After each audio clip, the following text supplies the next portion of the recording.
नमस्कार दोस्तों, मैं हूं नीलेश और मध्य प्रदेश के करंट अफेयर्स में आप सभी का स्वागत है। यहां पर हम मध्य प्रदेश के साथ साथ राष्ट्रीय और अंतर्राष्ट्रीय वो खबरें जो हमारे मध्य प्रदेश की जो परीक्षाएं आयोजित होती हैं, व्यापम या एमपीपीएससी जो भी आयोजित होने वाली है अगले महीने ही, उसके लिए जो ऐसे करंट अफेयर जो बहुत महत्वपूर्ण हो जाते हैं और परीक्षा की दृष्टि से आने की उनकी संभावनाएं ज़्यादा होती हैं, उन्हें ही हम केवल यहाँ पर देखेंगे। और इस बार के करंट अफेयर्स में आप सभी को पीडीएफ जो है टेलीग्राम चैनल पर उपलब्ध रहेगी, आप वहां से डाउनलोड करना नहीं भूलेंगे। तो शुरुआत करते हैं करंट अफेयर्स के हम आज के विचारों के साथ। A great man is hard on himself and small man is hard on others. ठीक है, ये जो एक तरह से ये कहा जाए कि यदि कोई एक अच्छा व्यक्तित्व वाला व्यक्ति होता है, एक जो महान व्यक्ति होता है, वह स्वयं के प्रति बहुत ही कठोर होता है, अपने अनुशासन के प्रति बहुत कठोर होता है। वह अपने अनुशासन या अपने सिद्धांतों के साथ किसी भी प्रकार का समझौता नहीं करता। लेकिन जो एक कमज़ोर व्यक्ति होता है या जिसकी एक जो सोच होती है वो संकीर्ण होती है, या जिसके लक्ष्य बड़े नहीं होते और जिसकी सोच दूरगामी नहीं होती, वो व्यक्ति दूसरों के प्रति दूसरों की आलोचनाएं करने में व्यस्त रहेगा या दूसरों के प्रति ज़्यादा कठोर होगा। नियम भी बनाएगा तो दूसरों के लिए बनाएगा। तो आप जितने भी महान व्यक्तित्वों को देखेंगे उनके अंदर एक चीज़ बहुत बड़ी होती है, वो होती है अनुशासन। ठीक है, तो अनुशासन का आप देखेंगे वो स्वयं के प्रति बहुत पालन करते हैं, वो अपने प्रति बहुत अनुशासित होते हैं, स्वयं के प्रति बहुत ज़्यादा कठोर होते हैं। आप जितने भी बड़े व्यक्तित्व को उठा लीजिए, चाणक्य से आप आगे बढ़ना शुरू करिए तो देखेंगे आप वो स्वयं के प्रति बहुत कठोर रहे हैं। स्वामी विवेकानंद भी स्वयं के प्रति बहुत कठोर रहे हैं, महात्मा गांधी वो भी हमें स्वयं के प्रति कठोर रहे हैं। और हमारे देश के आयरन मैन सरदार पटेल, यदि आपने उनकी जीवनी नहीं पढ़ी है तो एक बार परीक्षाओं के बीच में समय निकाल करके जरूर पढ़िए। आप देखेंगे कि वह अपने प्रति बहुत अनुशासित थे और स्वयं के प्रति बहुत ज़्यादा कठोर थे, इसीलिए उन्हें iron man of the India कहा जाता है। तो इन्हीं विचारों के साथ हम आगे बढ़ते हैं और शुरुआत करते हैं पिछले दिन हमने क्या पढ़ा था उसके रिवीजन के साथ। तो प्रदेश की 4 विभूतियां हैं जिनको क्या किया गया, पद्मश्री से सम्मानित किया गया। डिटेल्स हमने वहां पर देख ली थी। जीआई टैग प्राप्त जो हमारे यहाँ प्रोडक्ट हो गए हैं उनकी संख्या अब यहाँ पे उस समय 19 थी जब मैंने पढ़ाया था। अब आप इसमें 1 प्लस और जोड़ लेंगे तो टोटल संख्या हो जाएगी 20, जिसमें हमने सीहोर का जो गेहूं है, सरबती गेहूं, उसको नहीं जोड़ा था। और जल्द ही एग्जाम गुरुजी आपको इसके लिए एक विशेष वीडियो लेकर के आने वाला है। इसमें आपको 3 जो हैं, क्या है, 3 लोगो हैं, इनको आपको ध्यान में रखना है। 3 लोगो हैं, 17 प्रोडक्ट है। वो जो 3 लोगो हैं वो 17 प्रोडक्ट के रूप में भी यहाँ पर सम्मिलित है। तो कुल मिलाकर के जो संख्या हो जाती है वो मध्य प्रदेश में 20 हो जाती है जिन्हें जीआई टैग प्राप्त हो चुका है। पहली बार शासन के द्वारा किस विभाग को जीआई टैग मिला है, तो एक मध्य प्रदेश का एक शासन, इसके बारे में एक कोई अभी आप तरह से ये कहें कि ऑफिशियल न्यूज़ तो मेरे को अभी नहीं मिली है। लेकिन बात दरअसल ये है कि हमारे मध्य प्रदेश के जो क्या कहते हैं मंत्री हैं इस विभाग के, गोपाल भार्गव जी, उन्होंने एक ट्वीट किया था इस संस्थान को लेकर के कि जो संत रविदास हस्तशिल्प कला विकास निगम है, ये मध्य प्रदेश शासन का पहला विभाग है जिसको क्या दिया गया, विभाग की बात हो रही है यहाँ पर, जिसको जीआई टैग मिला है। तो इसके बारे में भी ऑफिशियल न्यूज इस विभाग के जो मंत्री हैं उनके द्वारा दी गई है। लेकिन अभी ये कहीं मुझे और दूसरी जगह उल्लेख इसका नहीं मिला है। तो ये थोड़ा सा अभी आप इसको क्वेश्चन मार्क में रखेंगे, पर यदि प्रश्न आपको कहीं पे टकरा जाता है तो वहाँ पर ये ऑप्शन आपको जरूर मिलेगा। ठीक है, आगे की तरफ बढ़ेंगे। हाल ही में कहां पर माँ ताप्ती के कॉरिडोर बनाने की घोषणा हुई, तो मुल्तई में हुई, जहां से निकलती हैं। नई शराब नीति 1 अप्रैल से पूरी तरह क्या हो गई है, लागू हो गई है। आगे की तरफ बढ़ेंगे और शुरुआत करेंगे राष्ट्रीय अंतर्राष्ट्रीय खबरों के साथ। तो सबसे पहली खबर, निम्न में से कौन एक राष्ट्रीय पार्टी नहीं है। अभी कुछ राष्ट्रीय पार्टियां जो उनकी मान्यताएं रद्द की गई हैं, तो उनमें से तृणमूल कांग्रेस है, ममता दीदी की क्या कहते हैं पार्टी है, टीएमसी जिसको हम लोग बोलते हैं, ये एक राष्ट्रीय पार्टी नहीं है। इसके अलावा जो आम आदमी पार्टी है सबसे आखिरी पार्टी है जिसको नेशनल पार्टी का अभी दर्जा चुनाव आयोग ने दिया है। तो कौन कौन सी ऐसी पार्टियां हैं जिनकी मान्यता राष्ट्रीय इस पार्टी की छीन ली गई है, तो उनमें सबसे पहले आपको मिलेगी एनसीपी, जिसका प्रभाव आपको महाराष्ट्र में ज़्यादा मिलता है, शरद पवार की पार्टी है। ठीक है, इसके अलावा आपको सीपीआई मिलेगी, ठीक है, कम्युनिस्ट पार्टी ऑफ इंडिया। फिर इसके बाद टीएमसी तृणमूल कांग्रेस मिलेगी जो कि ममता दीदी की पार्टी है, पश्चिम बंगाल में प्रभुत्व है इसका पूरा, और सरकार भी करंट में इनकी वहां पर है। तो इनका जो है राष्ट्रीय पार्टी का दर्जा क्या कर दिया गया है, वापस ले लिया गया है। तो अब देश में हमारे कुल जो राष्ट्रीय पार्टियां हैं वो कितनी हो गई हैं, 6। तो सबसे पहली राष्ट्रीय पार्टी इंडियन नेशनल कांग्रेस, जो वर्तमान में कांग्रेस पार्टी है। कम्युनिस्ट पार्टी है जो CPIM है, इसकी वर्तमान में केरला में भी सरकार है और कई राज्यों में अलग अलग सीटें इन्होंने पाई हुई हैं, ठीक है। इसके बाद आती है भारतीय जनता पार्टी यानी BJP, इसके बाद आती है बहुजन समाज पार्टी BSP, इसके बाद नेशनल पीपुल्स पार्टी यानी NPP, और इसके बाद आती है आपकी आम आदमी पार्टी यानी आप, जो 2 राज्यों पे इनकी सरकार है, एक आपकी पंजाब में है, दूसरी आपकी इनकी किस पे, दिल्ली पे, 2 जगह पे इनकी सरकार है, राज्यसभा से भी इनके सांसद है। तो यदि आप बात करेंगे कि जो राष्ट्रीय पार्टी की मान्यता होती है वो किस प्रकार से मिलती है, तो जो राष्ट्रीय पार्टी की मान्यता होती है, तो सबसे पहले जो हमारे यहाँ का देश का जो चुनाव आयोग है, किसी राजनीतिक दल का चुनाव चिन्ह 2019 पुस्तिका के अनुसार एक राजनीतिक दल को मान्यता देता है, ठीक है।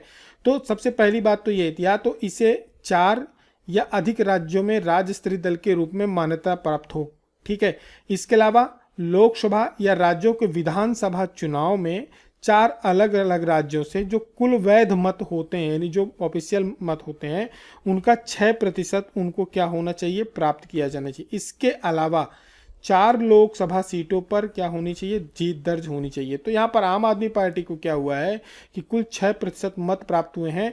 एक तो इनकी जहाँ भी सरकार 2 राज्यों में सरकार बनी है तो एक तरफा बनी है, वो एक बहुत बड़ा कारण, ठीक है।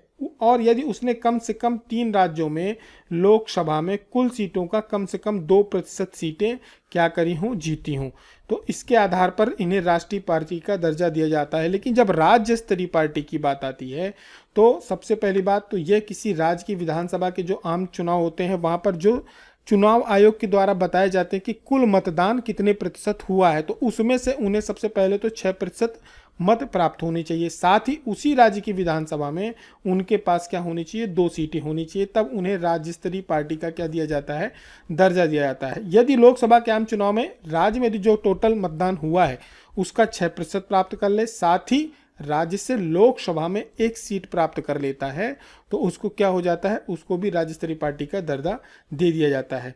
यदि यह संबंधित राज्य की विधानसभा के आम चुनाव में विधानसभा में 3% सीटें जीतता है या विधानसभा में 3 सीटें जीतता है, उसको भी दिया जाता है।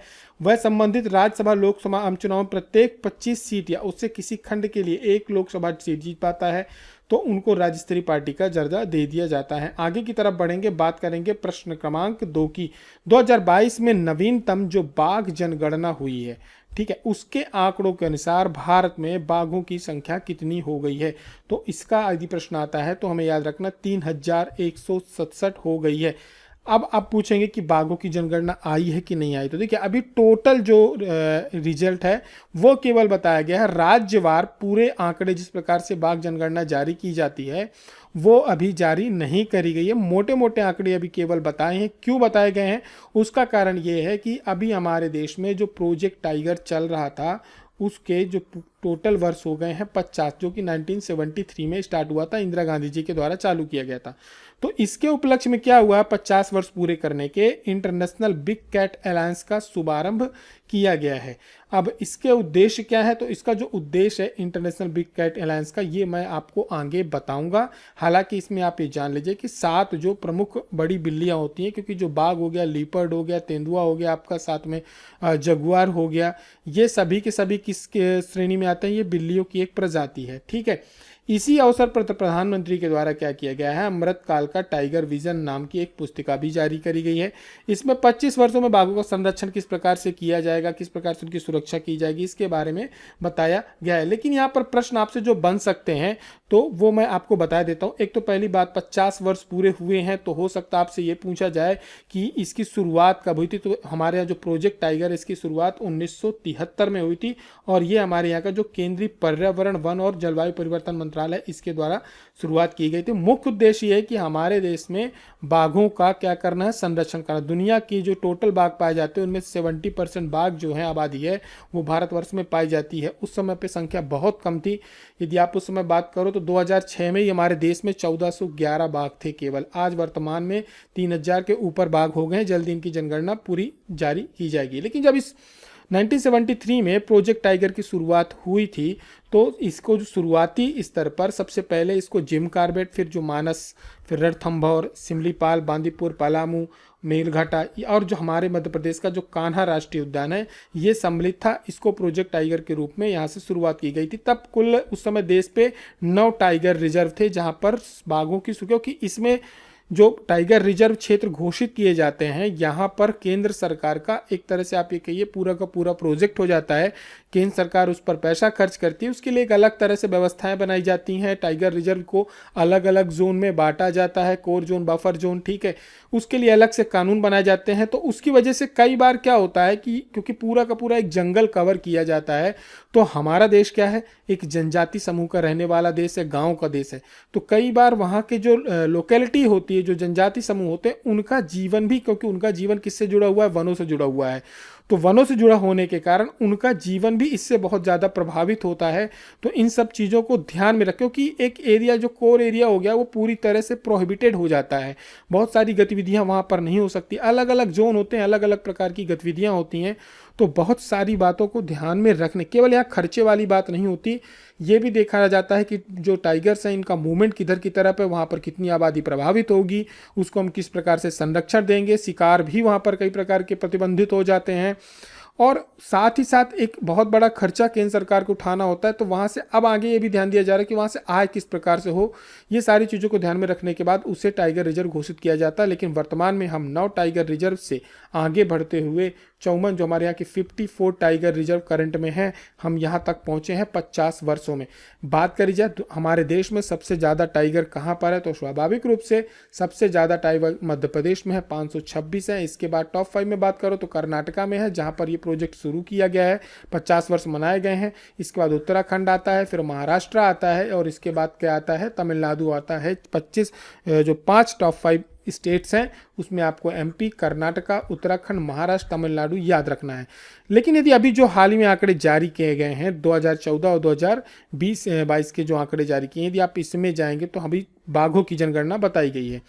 तो यदि बात करेंगे तो जब 2014 की आंकड़े आए थे तब हमारे यहाँ 2226 टाइगर थे और अब इनमें 42% की ग्रोथ हुई है और ये वर्तमान में 3167 हमारे यहाँ बाघ पाए जाते हैं। बात करी जाए लायन पॉपुलेशन की, जो बब्बर शेर होता है, उसकी बात करें तो 2014 में 523 थे, इनमें भी बढ़ोतरी हुई है, ये 674 हुए हैं। इसके अलावा यदि लेपर्ड की बात करी जाए, तेंदुए की, तो 7910 थे 2014 में। इनकी संख्या काफ़ी ज़्यादा बढ़ी और आबादी इतनी तेज़ से बढ़ रही है कि ये कहाँ मिल रहे हैं, शहरों के अंदर भी घुस रहे हैं। ठीक है, आपको आगे लगातार खबरों में पढ़ने को मिलता होगा कि तेंदुआ कहीं ना कहीं पकड़ा जा रहा है। तो जैसे जैसे इनकी आबादी बढ़ेगी तो ये अपने अपने जो इनका बोलते हैं ना, इनकी जन्मभूमि थी वहाँ पहुँचेंगे, हम आप जहाँ बस गए। ठीक है, तो इनकी गलती नहीं है। आगे की तरफ बढ़ेंगे, बात करेंगे प्रश्न क्रमांक 3 की, विश्व के पहले एशियाई राजा, ठीक है, एशियाई राजा गिद्ध संरक्षण और प्रजनन केंद्र का शुभारंभ किस प्रदेश में किया गया है। यहाँ पर प्रदेश आपको नहीं दिख रहा होगा तो आप अपने हिसाब से समझ गए होंगे। ठीक है, तो ये शुरू किया गया है उत्तर प्रदेश में। उत्तर प्रदेश में गिद्धों के संरक्षण के लिए ये एशिया का पहला होगा। और जो गिद्ध राजा होता है, आपने यदि रामायण वगैरह देखी होगी तो आपने जटायु को और संपाति को देखा होगा, ठीक उसे ही गिद्धों का राजा कहा जाता है। और ठीक है, तो इन्हें जटायु भी हमारे देश में कहा जाता है। तो इनके लिए एक प्रजनन क्षेत्र स्थापित किया गया। हमारे यहाँ ओरछा में जो है इनके लिए अलग से प्रजनन केंद्र बनाया गया। सबसे ज़्यादा गिद्ध उसी एरिया पे पाए जाते हैं। आप यदि ओरछा जाएंगे तो आपको वहाँ पर दिख भी जाएंगे। तो उनको क्या किया जा रहा है, संरक्षित करने के लिए अपने आप में एक अलग तरह का केंद्र बनाया है। और ये जो है उत्तर प्रदेश का जो महाराजगंज जिला है वहाँ पर स्थित है। 1.5 हेक्टेयर में ये फैला हुआ है। और जेसीबीसी को प्रजनन और उनको जंगल में छोड़कर इनकी आबादी को क्या करना है, धीरे धीरे बढ़ाना है, क्योंकि ये जो हमारे यहाँ का IUCN है उसकी रेड लिस्ट में है। तो इसको बचाना बहुत ज़रूरी हो गया। जिस प्रकार से केचुआ मिट्टी के लिए बहुत ज़रूरी है, इसी प्रकार से हमारे पर्यावरण को संरक्षित रखने के लिए गिद्धों की आवश्यकता बहुत ज़्यादा है। अब बहुत तेज़ी से इनकी संख्या में गिरावट हुई थी। और जो आपने पढ़ा होगा, कई बार पेपर में भी आता है कि जो गाय हमारे यहाँ दुधारू पशु होते हैं, इनके लिए एक इंजेक्शन का इस्तेमाल किया जाता है, ब्लैक कलर के बॉक्स में आता था। उसकी वजह से क्या हो गया है कि जब उसका इस्तेमाल किया जाता है तो जो गिद्ध होते हैं ये मांस खाते हैं, आप सभी को पता है। और उसके मांस वो जो इंजेक्शन होता है वो पशुओं का दूध निकालने के लिए उसका, क्योंकि उसको लगाने के बाद क्या होता है, जो पशु होता है वो दूध चुराना बंद कर देता है, उसको थोड़ा सा पेन होता है, हम लोग समझते नहीं है लेकिन उसको बहुत पेन होता है और वो दूध को ऊपर खींच नहीं पाता, वो पूरा क्या बोलते हैं एक तरह से उनकी बॉडी लूज हो जाती है और किसान वगैरह क्या करते हैं उसका पूरा का पूरा जो उसकी मिल्किंग होती है वो पूरी कर लेते हैं। लेकिन उसके दूरगामी प्रभाव जो होते हैं, हानिकारक प्रभाव ये होते हैं कि वो एक तो हमारे लिए हेल्थ इशू हो जाता है। जब गिद्धों को वो मांस इतना नुकसान कर रहा है तो आप ये सोच सकते हैं कि हमें कितना नुकसान करता होगा जो उसका दूध का सेवन करते हैं। तो इस वजह से गवर्नमेंट ने क्या किया, सबसे पहले तो उनके इस्तेमाल पे, उनकी बेचने पे पूरी तरह से क्या कर दिया है, सेंसन लगा दिया, आपको आसानी से नहीं मिल सकता। तो इन्हीं सब चीज़ों के साथ इसको अभी यहाँ पे गिद्धों की शुरुआत करी गई है, प्रजनन केंद्रों के लिए बनाया गया है। आगे की तरफ बढ़ेंगे, बात करेंगे पीएम मोदी ने बिल्लियों के संरक्षण के लिए बिग कैट अलायंस लॉन्च किया है। इसमें कितनी बिल्लियों के लिए लॉन्च किया है, तो ये लॉन्च किया है 7 प्रकार की बिल्लियों के लिए। 7 प्रकार की बिल्लियाँ कौन सी होती हैं? टाटा की एक तो जगुआर होती है, ठीक है, प्यूमा होता है, हमने प्यूमा की गाड़ी भी देखी होगी, ठीक है, और प्यूमा हमने शूज़ देखा हुआ है, उसमें यही प्यूमा होता है। आपको जगुआर मिलता है, जगुआर कार में आगे की तरफ लोगो यूज किया जाता है, ब्लैक कलर का जगुआर आपने देखा ही होगा। और इसके बाद बात करी जाए लीपर्ड की, ये लायन होता है जो कि हमारे यहाँ गुजरात में गिर में पाया जाता है। टाइगर मध्य प्रदेश में सर्वाधिक पाया जाता है। सब अच्छा, टाइगरों की एक विशेषता होती है, जो इनकी जनगणना की जाती है वो इनके पैरों के निशान से की जाती है और टी करके इनका नंबर दिया जाता है। हर टाइगर के जो नंबर होते हैं, पैरों के निशान होते हैं, जिस पर हमारे हाथों की रेखाएं होती हैं, थंबिंग हम लोग चेक करते हैं, उसी प्रकार से इनके भी अलग अलग होते हैं। साथ में इनकी एक विशेषता होती है टाइगर्स को पहचानने की, इनकी जो भौहें होती हैं उसके आधार पर बताया जाता है कि ये किस जनरेशन का है। ये भी अलग अलग होती है, बंगाल की अलग होती है, सबकी अलग अलग, ये जो धारियाँ होती हैं अलग होती हैं। जो चीता होता है ये डॉट डॉट होता है, ठीक है। अभी चीता स्टेट हमारा मध्य प्रदेश बना है, अभी 4 शावकों को जन्म दिया है इसने, तो मध्य प्रदेश आपका टाइगर स्टेट भी हो गया, चीता स्टेट भी होगा। साथ में स्नो लिपर्ड जो कि बर्फीले क्षेत्रों में पाया जाता है, इनको सभी को बचाने के लिए सरकार ने ये क्या किया है, एक प्रोग्राम बनाया है जिसमें 7 प्रकार की जो बिल्लियों की प्रजाति होती है इनको हम लोग सुरक्षित रखेंगे। इसके लिए सरकार क्या करेगी, जो कि एनजीओ हैं उनको, साथ में जो जानवरों के, इन जानवरों के संरक्षण के लिए एक विशेषज्ञ होते हैं उनको, जिसमें सरकारी संगठन हो या गैर सरकारी संगठन हो, सब मिल करके इनके संरक्षण पे क्या करेंगे, कार्य करेंगे। और इसके अवैध शिकार या जो इसकी तस्करी होती है कई बार गलत चीज़ों के कारण, उसको भी रोका जाएगा। आगे की तरफ बढ़ेंगे, बात करेंगे प्रश्न क्रमांक 5 की। किसकी अध्यक्षता में सरकारी कर्मचारियों के लिए राष्ट्रीय पेंशन प्रणाली की समीक्षा हेतु एक समिति गठित करी गई है? ओल्ड पेंशन स्कीम और नेशनल पेंशन स्कीम, ठीक है। ओपीएस वर्तमान में सभी राज्य सरकारों के लिए एक बहुत बड़ा मुद्दा है। कई राज्यों ने, राजस्थान, छत्तीसगढ़ आपका हो गया, बिहार हो गया, कई राज्यों ने तो घोषित भी कर दिया कि हम ओल्ड पेंशन स्कीम देंगे, लेकिन केंद्र सरकार ने राष्ट्रीय पेंशन प्रणाली लागू कर रखी है। तो ये एक बहुत बड़ा मुद्दा है। तो इस समिति के बारे में पूछे जाने की संभावना बहुत ज़्यादा है, तो इनका नाम आप सभी लोग याद रखेंगे, टीवी सोमनाथन है। और ये क्या है, ये पूरा का पूरा अध्ययन करेंगे कि सरकार पे किस प्रकार का बर्डन ओपीएस के कारण बढ़ेगा और एनपीएस को किस प्रकार से सुधार किया जाए कि ओपीएस की डिमांड कम हो जाए, क्या क्या चीज़ें लागू की जाए, मौजूदा घाटे में मतलब जो ढांचा है करंट में उसको किस प्रकार से बदलाव करके ये जो आंदोलन धीरे धीरे खड़े हो रहे हैं तो उसको कम किया जाए या उसको कंट्रोल किया जाए, कर्मचारियों के हितों को किस प्रकार से ध्यान में रखा जाए। इन्हीं सब चीज़ों को लेकर की अपनी रिपोर्ट प्रस्तुत करेंगे। आगे की तरफ बढ़ने से पहले मध्य प्रदेश के करंट अफेयर्स में आप सभी को बता देते हैं कि इंग्लिश मीडियम और हिंदी मीडियम के अपडेटेड नोट्स एग्जाम गुरुजी में आपको उपलब्ध हैं, जो कि पूरी तरह से 2023 के आंकड़ों के साथ हैं। और इसके साथ आपको मिल रही है 499 की ऑनलाइन टेस्ट सीरीज।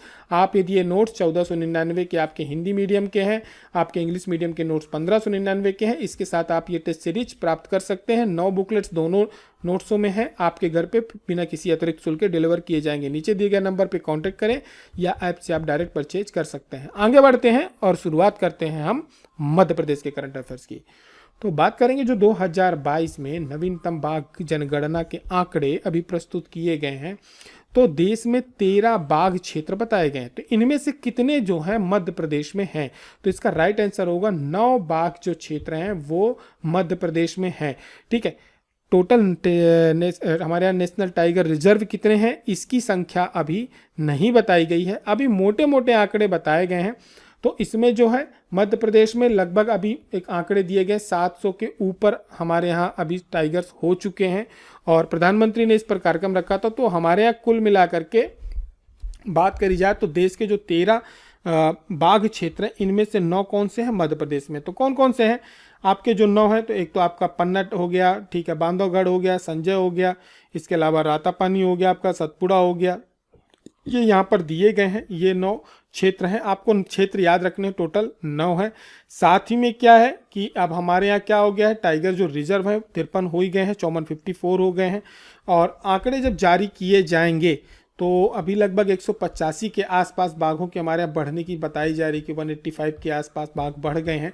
एग्जैक्ट आंकड़े अभी नहीं दिए गए हैं, लेकिन हमें 700 प्लस बाघ हैं। यदि ऐसा होता है तो मध्य प्रदेश फिर से नंबर 1 पर रहने की पूरी संभावना है। आगे की तरफ बढ़ेंगे, बात करेंगे टाइगर रिजर्व के प्रभावी प्रबंधन एवं मूल्यांकन की रिपोर्ट में जो सतपुड़ा टाइगर रिजर्व है, इसको कौन सा स्थान प्राप्त हुआ है। तो इसको जो स्थान प्राप्त हुआ है वो द्वितीय स्थान प्राप्त हुआ है। टाइगर के उनको अच्छे से रखने के बारे में, उनका शिकार रोकने के मामले में, बाकी चीज़ों के मामले में, तो इन सब चीज़ों पे जो रिपोर्ट आई है, मध्य प्रदेश इसमें जो है प्रथम स्थान पर है। यदि टाइगर रिजर्वों की बात करी जाए जो उनके लिए सबसे अच्छा क्षेत्र है, उनके प्रजनन के लिए सबसे अच्छा क्षेत्र है, उनके रहने के लिए अच्छा क्षेत्र है, तो उसमें सतपुड़ा टाइगर रिजर्व पूरे भारतवर्ष में नंबर 1 पर है।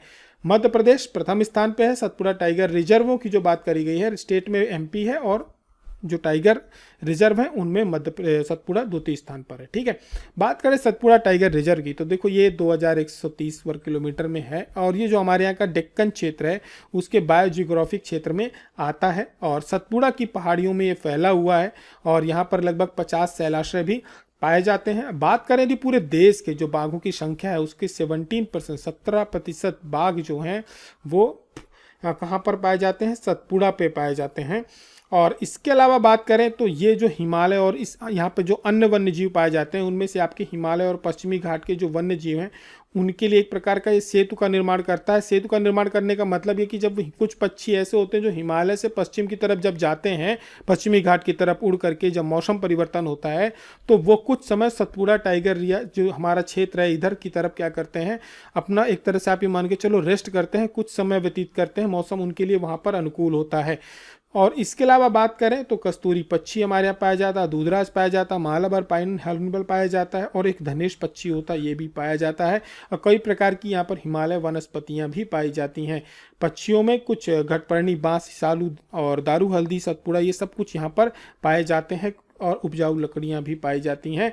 बात करी जाए मध्य प्रदेश के कुल लगभग कितने जो ME स्कोर है वो कितना है, तो सतपुड़ा का सबसे ज़्यादा है, 93.18% है। इसके अलावा बाकी जो हमारे टाइगर रिजर्व हैं, 6 टाइगर रिजर्व, 5 टाइगर रिजर्व ये हो गए प्लस सतपुड़ा मिला के 6 टाइगर रिजर्व हो गए, उनके बारे पे यहाँ पर MME का स्कोर दिया गया है। देश के जो टाइगर रिजर्व हैं इसको कितनी कैटेगरी में बांटा गया था, एक्सीलेंट, वेरी गुड और गुड और फेयर।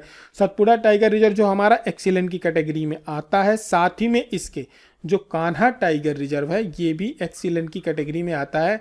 तो हमारे यहाँ के 2 टाइगर जो रिजर्व हैं वो किस में आते हैं, एक्सीलेंट कैटेगरी में आते हैं। क्यों आते हैं, क्योंकि जो इनका स्कोर है वो 90+ में है। तो यदि किन 2 टाइगर रिजर्वों की बात करी जाए तो सतपुड़ा और कान्हा का हमें याद रखना है। इसके अलावा यदि वेरी गुड पे बात करें तो हमारे का पेंच, बांधव और पन्ना आता है। पेंच, बांधव, पन्ना क्यों आता है, क्योंकि इन्होंने 80 के ऊपर स्कोर किया, तो जो 80% लेकर के आएंगे वो वेरी गुड है, जो 90% लेके आएंगे वो क्या है, एक्सीलेंट है। और इसके अलावा जो डुबरी है, संजय डुबरी, वो किस में आया है, गुड कैटेगरी में आया, इसको गुड मिला है। तो ये एक अच्छा कंपटीशन है वन विभाग के लिए भी। आगे की तरफ बढ़ेंगे, बात करेंगे प्रश्न क्रमांक 8 की, जो श्री विद्यासागर जीव दया पुरस्कार दिया जाता है, ये किस क्षेत्र में दिया जाता है, ये दिया जाता है गोपालन के क्षेत्र में। अलग अलग श्रेणी के पुरस्कार होते हैं इसमें, जो एक तरह से आप ये कहो कि जो संस्थान होते हैं या डेयरियां होती हैं प्लस जो गौ सेवक होते हैं जो गाय पालते हैं, उनको सभी को अलग अलग कैटेगरी में यहाँ पर पुरस्कार दिया जाता है। 5 लाख रुपए से लेकर के 20,000 तक की राशि दी जाती है। ये एक तरह से मोटिवेशन होता है और ये जो दिया जाता है आचार्य विद्यासागर जी के नाम पर रखा गया था और इसकी एक अलग संस्था है हमारे यहाँ की जो उसको पूरा सिलेक्शन करती है। और व्यक्तिगत श्रेणी पे भी दिया जाता है और संस्थागत श्रेणी पे भी दिया जाता है, लेकिन आपको ध्यान रखना ये पशु सेवकों के लिए बनाए गए हैं। और मध्य प्रदेश गौ संवर्धन बोर्ड के यदि अध्यक्ष की बात करें कौन है, तो महामंडलेश्वर स्वामी अखिलेशानंद गिरी हैं जो इस समय वर्तमान में इसके अध्यक्ष हैं। प्रश्न क्रमांक हम लोग बात करेंगे 9 की, हाल ही में मंत्रिपरिषद ने प्रदेश में कितने PM श्री स्कूल की स्थापना का अनुसमर्थन किया है, तो किया है कुल मिलाकर के 730 PM श्री स्कूल खोले जाएंगे। जिस प्रकार से CM राइज स्कूल है उसी प्रकार से ये पीएम राइज स्कूल आप मान के चलिए, नाम इसका पीएम श्री स्कूल रखा गया है। अब इसमें यदि प्रश्न बनेंगे आपके तो कौन कौन से बनेंगे मैं आपको यहाँ पर बता देता हूँ। तो आपको पहले तो ये पूरे 730 का आंकड़े भी ध्यान में रखने होंगे। साथ में यदि आपसे पूछा जाए कि एक विकास खंड में कितने स्कूल खोले जाएंगे, तो एक विकास खंड में 2 स्कूल खोले जाएंगे। तो 313 हमारे स्टेट में विकास खंड है, 52 जिले जो हैं वहाँ पर कुल 104 स्कूल खोले जाएंगे। ठीक है, और ये जो है प्रारंभिक कक्षा से लेकर के आपको ये उच्चतर माध्यमिक तक की यहाँ पर शिक्षा मिलेगी। अभी हाल फिलहाल शुरुआत में 60% केंद्र सरकार देगी, 40% के पास राज्य सरकार का इसमें अनुदान रहेगा। 5 वर्ष की योजना है। 5 वर्ष के बाद ये पूरी तरह से जो इसका संचालन किया जाएगा वो राज्य सरकार के द्वारा किया जाएगा। जो वर्तमान में राष्ट्रीय शिक्षा नीति 2020 हमारे यहाँ लागू हो गई है, उसके अंतर्गत इन स्कूलों का संचालन और इनका निर्माण किया जा रहा है। उसके बारे में वहाँ पर जो हमारी शिक्षा नीति थी उसमें बताया गया है। आज का आखिरी प्रश्न, मध्य प्रदेश राज्य मिलेट मिशन योजना कितने वर्षों के लिए प्रारंभ की जाएगी? अभी हाल ही में मंत्रिपरिषद की बैठक हुई थी तो उस पर यह निर्णय किया गया है कि हमारे अगले आने वाले 2 वर्ष के लिए 2023-24 और 24-25 यानी 23 से लेकर के 25 तक के लिए प्रदेश में एक राज्य मिलेट मिशन योजना लागू की जाएगी। अब ये इसका जो क्रियान्वयन होगा वो कौन करेगा? इसका क्रियान्वयन जो करेगा वो किसान कल्याण तथा कृषि विकास विभाग है। उसके माध्यम से सभी जिलों में 52 के 52 जिलों में 2 वर्षों के लिए किया जाएगा। सरकार इसमें 23 करोड़ के आसपास पैसा खर्च करेगी। और एक प्रश्न इसमें यहाँ पर और बन सकता है, वो ये बन सकता है कि जो कृषि उत्पादन इसकी जो अध्यक्षता करेंगे, इसकी मॉनिटरिंग करेंगे, एक राज्य समस्तरीय समिति जो गठित की जाएगी उसकी अध्यक्षता कौन करेगा? तो कृषि उत्पादन जो विभाग है जिसके माध्यम से ये लागू की जा रही है, उसके जो आयुक्त होंगे उनकी अध्यक्षता में एक राज्य स्तरीय समिति गठित की जाएगी। लोगों को मोटे अनाज के उत्पादन के लिए प्रेरित किया जाएगा। उसके लिए सरकार 80% की क्या करेगी? सब्सिडी देगी। ये ध्यान रखना है यदि आपसे पूछा जाए। यानी आप 100 रुपये लगाओगे तो 80 रुपये किसकी तरफ से आएंगे? सरकार की तरफ से आएंगे। आगे की तरफ बढ़ें इससे पहले हमने आपसे एक प्रश्न पूछा था पिछले दिनों कि ऐतिहासिक जो आर्च डैम उमर डोली है ये मध्य प्रदेश के किस जिले में स्थित है? आप सभी के उत्तर मिले थे कटनी, आप सभी ने राइट आंसर दिया था। देखिए क्या होता है, ये एक प्रकार का कर्वाकार एक डैम होता है जहाँ पर पानी को रोका जाता है। ठीक है, ये अपने आप में एक अनोखी इंजीनियरिंग होती है। ये इसको हम लोग बोलते हैं आर्च। आर्च आपने समझा होगा ना, आर्च अपने घरों में भी होते हैं, ठीक उसी प्रकार से बनाया। बहुत पतली एक बाउंड्री होती है और ये पहाड़ों के बीच में या उनको जब एक गैप मिलता है, ऐसी कोई जगह मिल जाती, वहाँ पर इसको बनाना आसान होता है, जल को रोका जाता है और इसमें जो एक एक्सपेंस होते हैं, जो खर्च होता है वो बहुत कम वहन होता है। तो इसकी जो बनाया गया था ये काफ़ी पहले अंग्रेज़ों के समय में 1914 में बनाया गया था और इसमें लगभग 10 वर्ष का समय लगा था। 1520 फीट का ऊंचा है, 74 फीट लंबा है और इसके आसपास वनों का बहुत बड़ा आवरण है। तो इसकी सुंदरता बहुत आगे खिल करके आती है। आप एक तरह के, एक तो बीच में पूरा एक बहुत बड़ा जलाशय हो गया और साथ में चारों तरफ वन है, तो पिकनिक स्पॉट भी माना जाता है, इसलिए काफ़ी फेमस है मध्य प्रदेश में और टूरिज्म डिपार्टमेंट जो है उसके अंतर्गत ये आता है। लेकिन आज का करंट अफेयर्स खत्म करने से पहले आप सभी के लिए ये प्रश्न रहा, लेकिन यदि आपको करंट अफेयर पसंद आ रहा है और आप पिछली बार काफ़ी अच्छे व्यूज़ हमारे आए थे, आप सभी लोगों ने बहुत प्यार दिया, 1.5 हम टच कर गए, तो आप सभी से सहयोग की बहुत आशा रहती है। काफ़ी मेहनत करके करंट अफेयर्स ला रहे हैं, लेकिन आपको क्वेश्चंस अब सिर्फ वही गिने चुने लेकर के आते हैं जो परीक्षा के लिए बहुत महत्वपूर्ण होते हैं। आपका समय बहुत कीमती है वर्तमान में, उसका हमें ध्यान रहता है, वो आपका जायज़ नहीं होना चाहिए किसी भी प्रकार से। तो वही प्रश्नों को हम लेकर के आ रहे हैं जो आपके लिए महत्वपूर्ण है। करंट अफेयर पसंद आता है तो शेयर जरूर किया करें, छोटा सा सहयोग है जरूर कर दिया करें, 2 मिनट का लगता है, हमें भी मोटिवेशन मिलता है, हम भी प्रेरित होते हैं। जैसे आपने पिछली बार लगभग 1500 व्यूज़ हमें दिलवा दिए थे, हमारे लिए बहुत होते हैं, बाकी के तो लाखों जाते हैं लोगों के, लेकिन इससे कहीं ना कहीं हमें अच्छा लगा कि आपने एक कार्य किया, तो हमें और मोटिवेशन मिला कि कुछ अच्छा कंटेंट लेकर के आए, प्रेजेंटेशन पे भी हम काम करें, धीरे धीरे प्रेजेंटेशन और अच्छा किया जाएगा। आप सभी को बताना है, आज का प्रश्न रहा कि वीरांगना जो झलकारी बाई हैं, झलकारी बाई, हम सभी इनके बारे में जानते हैं, रानी लक्ष्मीबाई की सहयोगी थी और साथ में शहीद हुई थी। इनका जन्म कहाँ हुआ था? ठीक है, सरकार ने डाक टिकट भी जारी किया इनके नाम से, तो आप सभी को बताना इनका जन्म कहाँ हुआ था। जब मैं अगला करंट अफेयर्स लेके आऊँगा आपके साथ तो इनके बारे में बहुत अच्छी बातें आपको बताऊँगा। तो इनका जन्म कहाँ हुआ था? ग्वालियर में हुआ था, झांसी में हुआ था, बनारस में हुआ था कि जबलपुर में हुआ था? राइट आंसर नीचे कमेंट करके बताना। साथ ही में इनके बारे में यदि आपके पास कोई विशेष जानकारी है तो उसको शेयर करना बिल्कुल भी नहीं भूलना है। और अगले जब करंट अफेयर आएगा तो उत्तर के साथ मैं आपको इनके बारे में बहुत अच्छी जानकारियाँ शेयर करूँगा। बहुत बड़ा व्यक्तित्व है हमारे लिए और करंट अफेयर्स खत्म करने पहले आपको बता देते यदि आप पीएससी की तैयारी करके थोड़ा सीरियस हैं और एग्जाम गुरुजी का कोर्स परचेज करना चाहते हैं तो आप परचेज कर सकते हैं। इन दोनों कोर्सों के साथ आपको नोट्स बिल्कुल फ्री मिलते हैं, 3+ ईयर की वैलिडिटी भी मिलती है। ज़्यादा जानकारी नीचे दिए गए नंबर पे मिलेगी या आप डायरेक्ट प्ले स्टोर से ऑर्डर कर सकते हैं। करंट अफेयर्स पसंद आता है तो शेयर करना नहीं भूले। पीडीएफ टेलीग्राम चैनल से डाउनलोड करना बिल्कुल भी नहीं भूलना है। हमारी और आपकी मुलाकात फिर होती। पढ़ाई जोर शोर से करनी है, बिल्कुल भी कोताही नहीं बरतना है, स्वयं के प्रति कठोर होना है, अनुशासित होना है। ठीक है, आलोचनाओं को दरकिनार करते हुए फिर हमारी आपकी मुलाकात होगी। तब तक अपना ध्यान रखें। जय हिंद, जय भारत।